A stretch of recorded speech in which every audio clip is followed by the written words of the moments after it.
គ្នាដំបូងផ្អែមដូចទឹកឃ្មុំ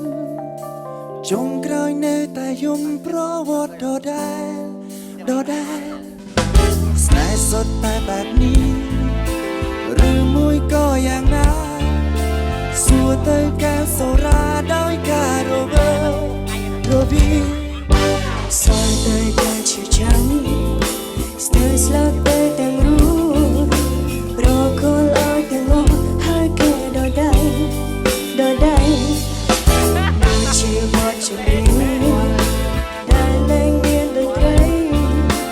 រូបកាយល្អប្រពៃបេះដូងពីកា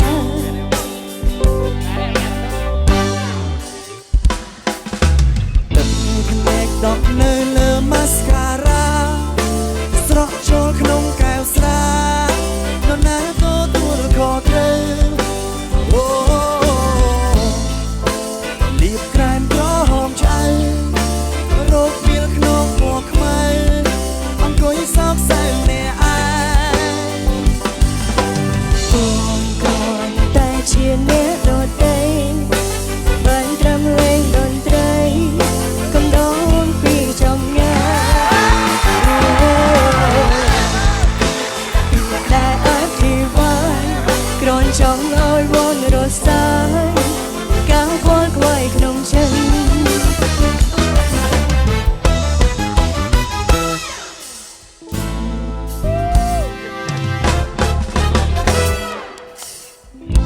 ស្របឡើងដែរបន្តរឿងអាក្រក់នឹងល្អជារឿងមុននឹងក្រោយអូនគុំបណ្ដោយ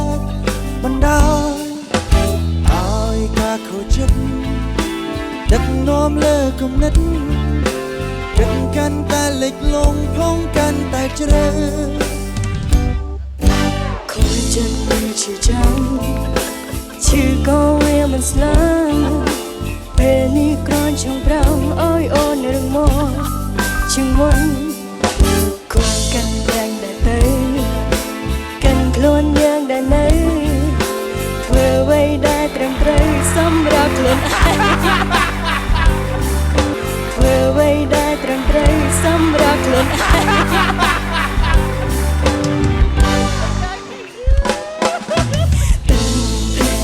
នៅលើម៉ាស្ការ៉ា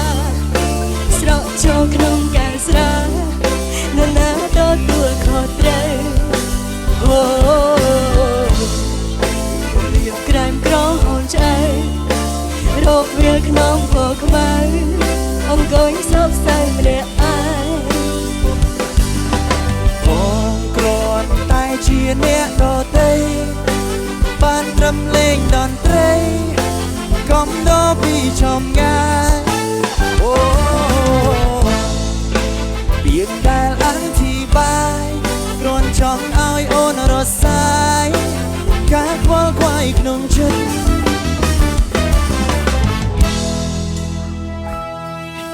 ជើងទាំងផ្នែកចេញពីកែវនេត្រា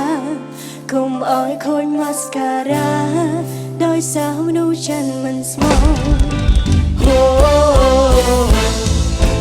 តែហើយក៏ទៅចោលគុំត្រឡប់ឲ្យសោ